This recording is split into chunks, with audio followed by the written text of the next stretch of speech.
Les maquis aux légumes sont toujours très onéreux à acheter et souvent pauvres en goût, alors qu'à faire soi-même ça ne coûte quasiment rien et ça peut être très goûtu. C'est ce qu'on va faire aujourd'hui sur Delicaroom. Pour cela, tu vas avoir besoin de feuilles d'algues, ou aussi appelées feuilles de nori, des graines de sésame toastées à la poêle, 200 g de riz rond ou riz à sushi, 2 avocats, un concombre, 2 ou 3 cuillères à café de vinaigre. En fonction du type, il faudra peut-être ajouter du sucre, on revient sur ce point pendant la recette, quelques cacahuètes et du piment séché en paillettes. Pour commencer, lave ton riz à l'eau, puis place-le dans ton rice cooker ou dans une casserole. Ensuite, il te suffit d'ajouter 2 fois le volume de riz en eau et de lancer ta cuisson. On peut maintenant couper les avocats. Pour cela, coupe-les en deux, retire le noyau et coupe ses moitiés en deux. Prévois 2 à 3 tranches d'avocat dans chaque quart en fonction de l'épaisseur. Et maintenant, on passe au concombre, épluche et coupe des lamelles les plus fines possibles. Autour maintenant des cacahuètes que tu peux écraser, passer au mixeur blender ou couper avec un couteau. Ça s'accorde parfaitement avec les maquis et tu peux choisir tes préférés. Ici, on a pris des cacahuètes grillées et salées. Pour le vinaigre, il existe plusieurs sortes, des purs et celui qu'on utilise dans cette vidéo, un spécial sushi. Il contient déjà du sucre et du sel. Mais on va tout de même en rajouter un petit peu. Compte 3 cuillères à soupe de vinaigre, une demi de sucre et une cuillère à café de sel. N'hésite pas à goûter ton riz une fois mélangé pour pouvoir l'adapter si cette recette n'est pas à ton goût. Personnellement, on a l'habitude de le parfumer davantage.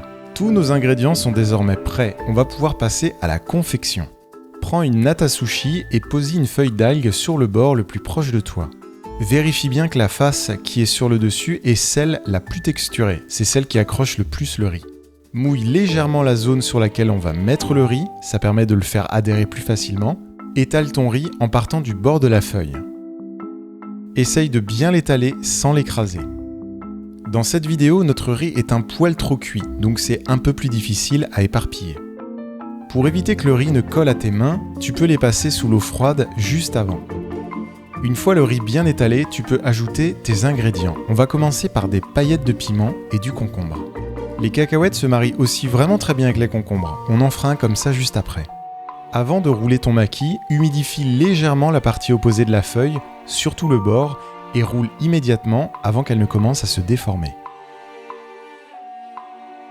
Roule et appuie fermement en même temps. Quand tu arrives à cette étape, pousse le bord vers l'intérieur et appuie fermement pour tasser l'ensemble.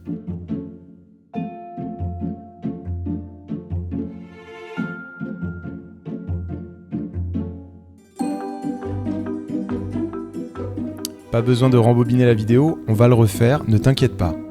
Humidifie la feuille. Étale ton riz. Mouille tes mains à l'eau froide pour éviter que ça colle. Une astuce vraiment précieuse qu'on a oublié de faire dans cette vidéo. Cette fois-ci, mets des graines de sésame et des tranches d'avocat. Humidifie l'autre partie de la feuille, roule. Pousse vers l'intérieur, roule à nouveau. Et c'est prêt! Ça prend un peu de temps de se faire la main, donc ne t'inquiète pas si les premiers ne sont pas parfaits. Pour les découper, c'est plutôt simple. Assure-toi que ton couteau soit propre et légèrement humide. Un couteau très tranchant est presque obligatoire pour ne pas détruire ton rouleau. Coupe-le en deux et place les deux extrémités côte à côte. Avec ton couteau bien aiguisé, coupe en faisant des mouvements rapides. N'essaye pas d'appuyer au risque de rater ton rouleau. Fais simplement des mouvements de découpe très rapides, comme si tu avais une scie. Tu peux désormais dresser et le plus important, les manger pour même pas quelques euros. Bonne dégustation avec Delicaroom. On espère que tu as apprécié cette vidéo et que tu auras envie de la partager à tous tes amis par email et sur les réseaux sociaux. Des vidéos de qualité et un site internet sans publicité, ça se soutient. Tu peux nous aider à partir de 1 € sur notre page Tipeee. Et dans notre prochaine vidéo, nous allons faire une recette de délicieuse crème brûlée.